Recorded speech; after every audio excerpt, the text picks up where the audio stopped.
Slow swing projects, back burner projects, night projects, however we'll call them, those are those little projects that I do in the meantime. When I have to wait for rendering video, when power is off, sometimes it's just after a whole day of doing something, I have to just have that slow, peaceful time with some kind of product. It's close to midnight. Today was second day of cleaning garage. Sometimes it's knitting, sometimes it's crochet, sometimes it's just sewing, hand sewing, sometimes I'm mending. So I would like to invite you to first episode of this series. In this particular episode, we'll tackle creating scarf. Scarf from my old childhood blanket. And this won't be any ordinary scarf. I would like to call him from here to there.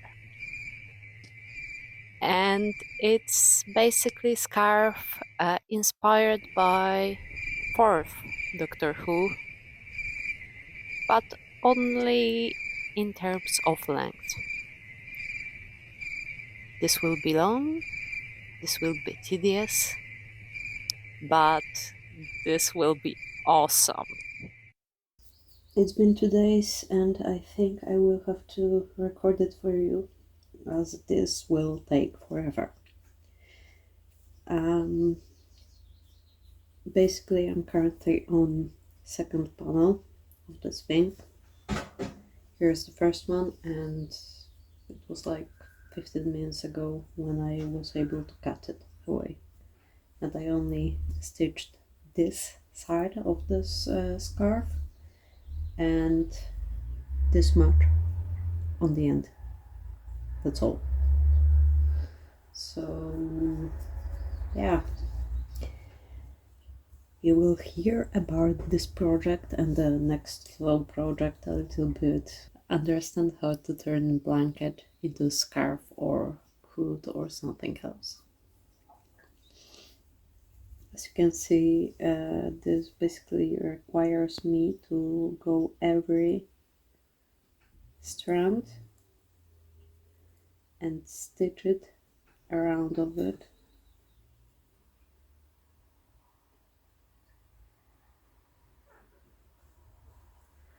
And after every section I basically knot my thread to make it more secure, basically more secure for my sanity more than anything, because it's only for me.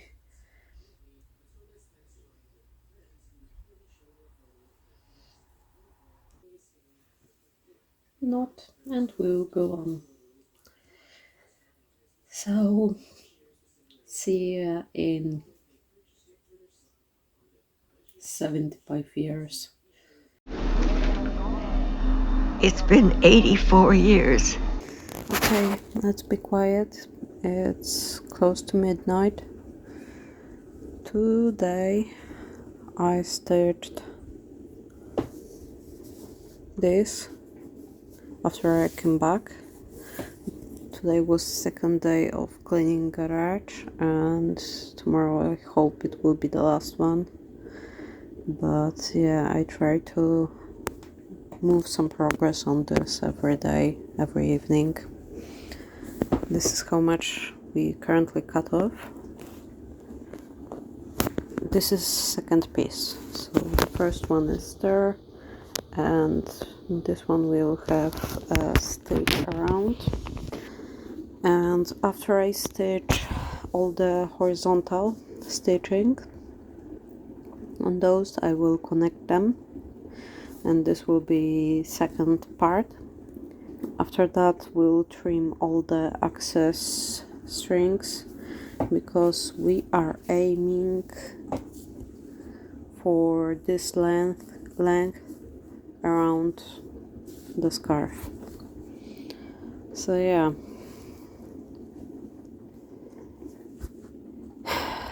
hope I will finish cleaning garage and material storage before I finish this, because if not it will be disaster really.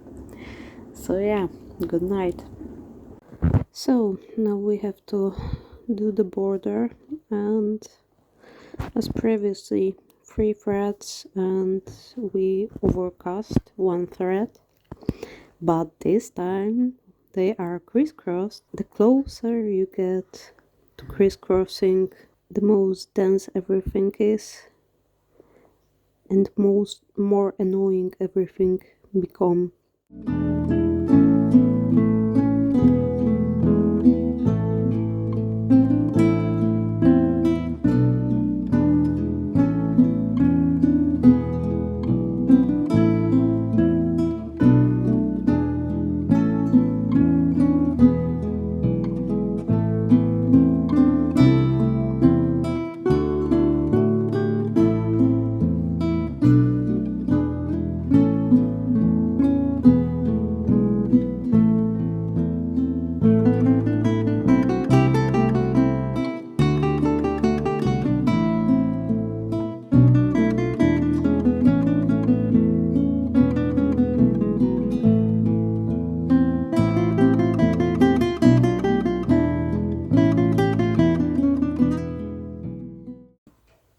Okay, so let's talk progress. We have 1, we have 2, we have 3, and we don't have 4. Loose ends and some more loose ends. So what we will do today, I will show you how to connect 2 panels and how to weave in some ends.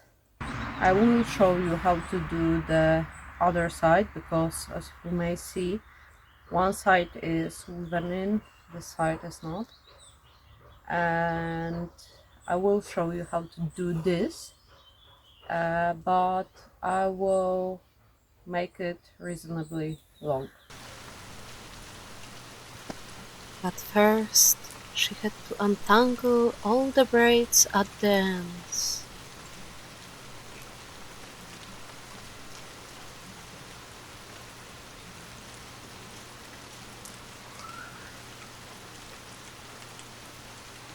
Song says that somewhere on the rock in the forest, she's been untangling these braids ever since. You see that this is the kind of hook needle. With this loose weave, it's pretty easy to not cut any threads, any additional threads. So what we will do currently, we will start joining this and we'll go to time lapse. So what we need first is one side without any knots, and the other side with some big knots made, just to make it easier to differentiate. Now what we need to do, check if this side is opposite count to this side. So this yellow thread, we try to split all the threads because they started felting a little bit on the both sides.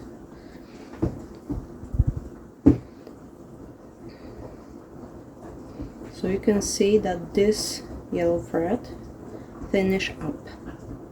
So this yellow thread should be finishing down. And yeah, we don't have this situation here. So what does it mean? It means we have to pull one of the threads from one of those to make it perfect situation,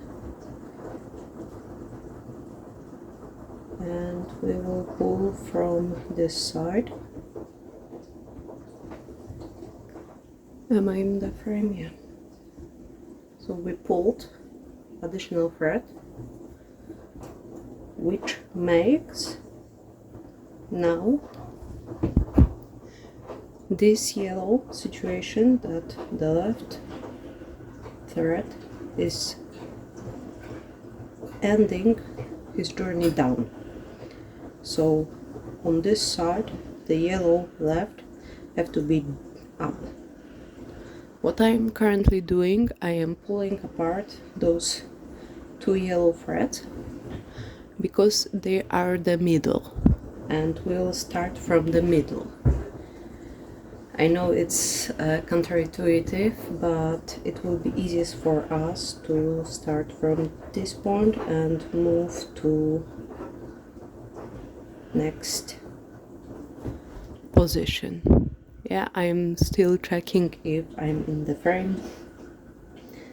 And what we will do, we will move just like thread that is on the opposite piece. So we will just follow him.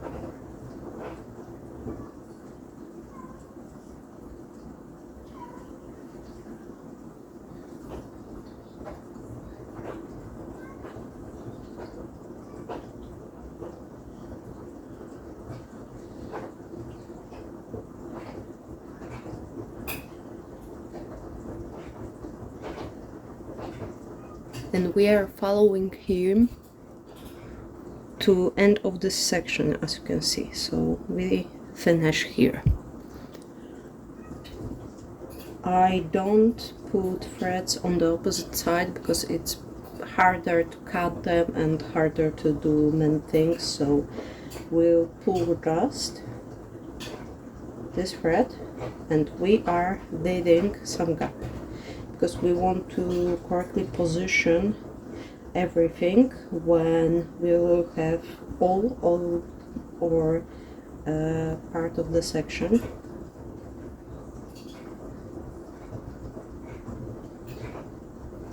So we now do this to the second yellow thread.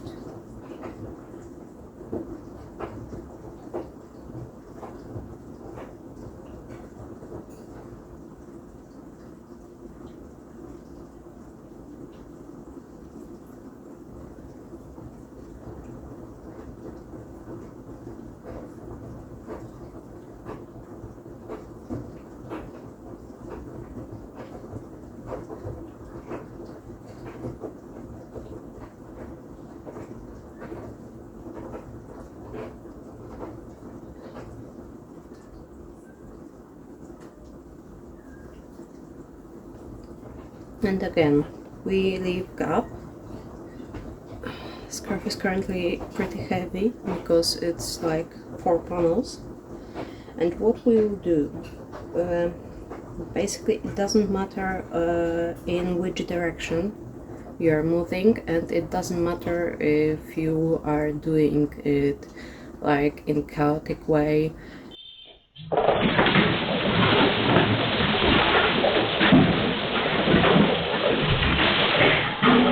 I found that it's easiest if you have middle in place, not the end, just because it's easier to find the count, and additionally doing color on white is easier than doing white on white.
still weaving in together those goddamn borders.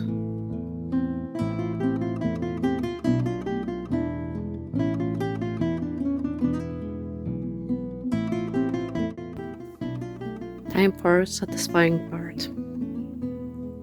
So we need to pull this pieces together by pulling roughly one by one, or like few strands, not too many, because it's basically the power of weaving. If you have really many strands of fabric together, the friction is big enough so you won't have any problems with untangling fabric.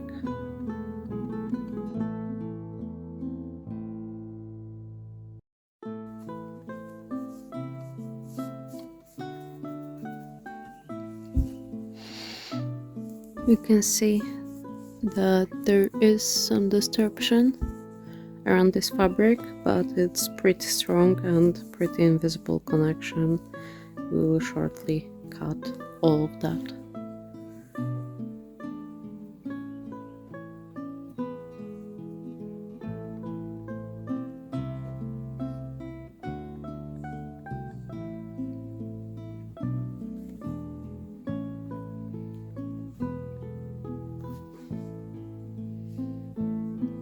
For strands it's hard. We'll split it to two.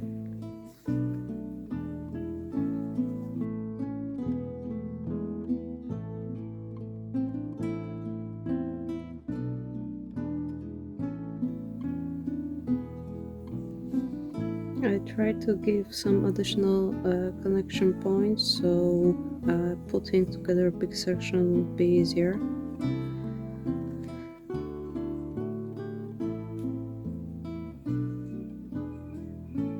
This is drawback of not pulling all the threads like just when you were weaving them in,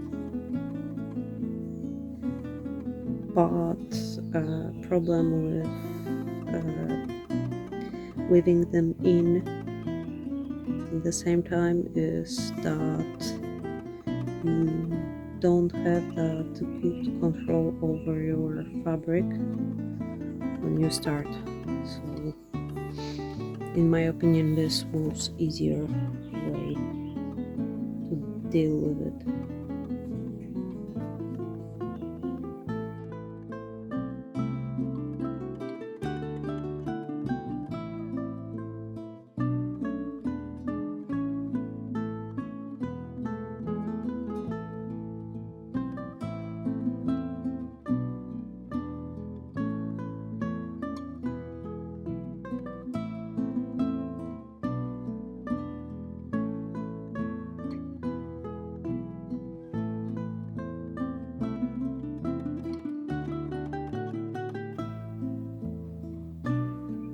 Really take yellow, and we are weaving in this direction. So we're moving this side. This is the right one, and we are again following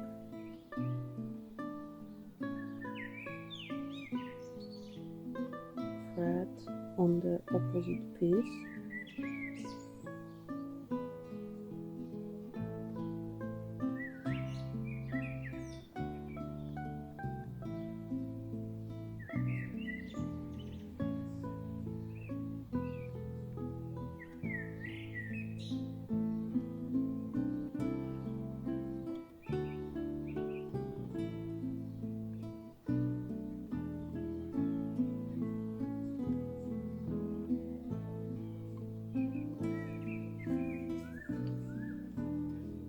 Now we want to do it all to the end.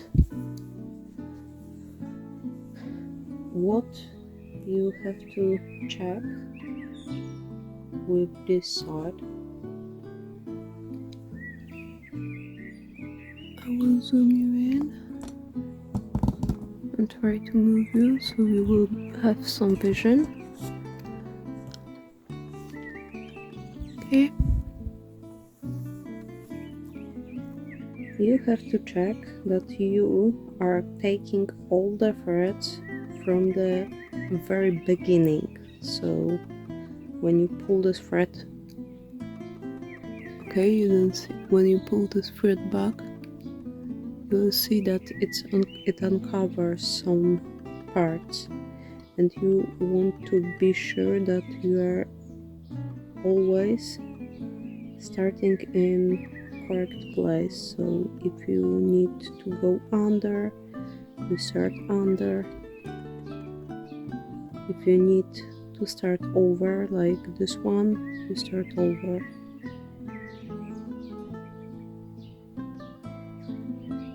Oh, come on.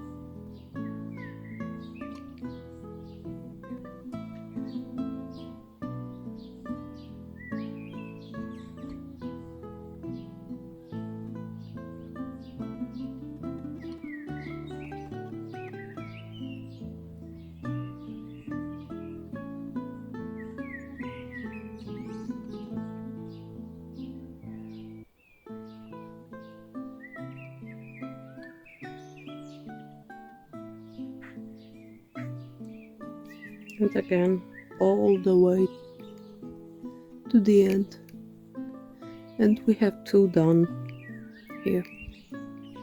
And what we have to do now is do all the rest of the strands, so that will end with again all of the threads. I won't record everything in time lapse, as the last one took me over 3 hours, and yeah, it don't make any sense.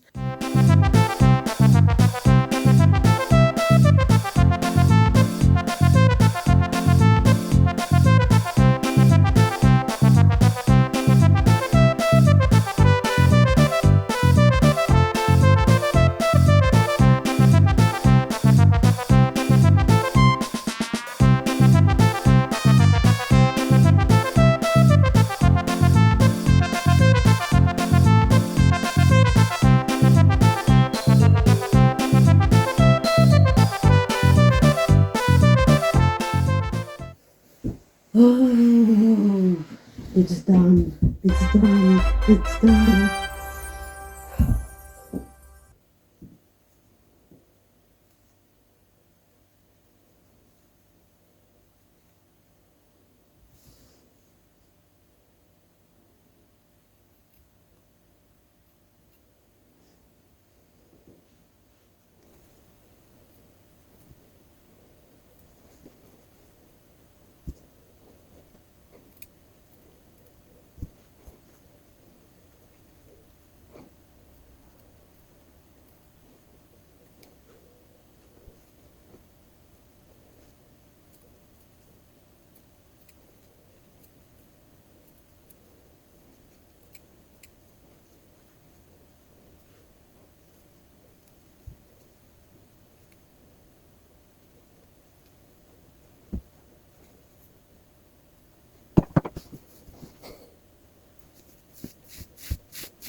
It's done.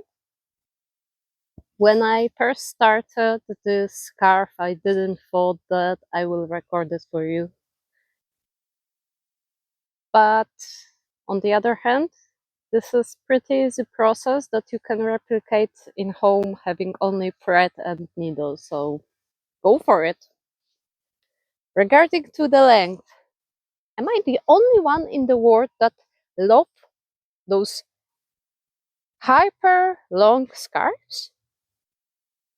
And regarding to thoughts about this project, will I do it again?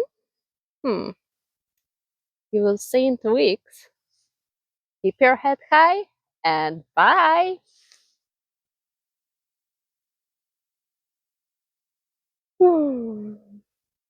I'm boiling in this cold.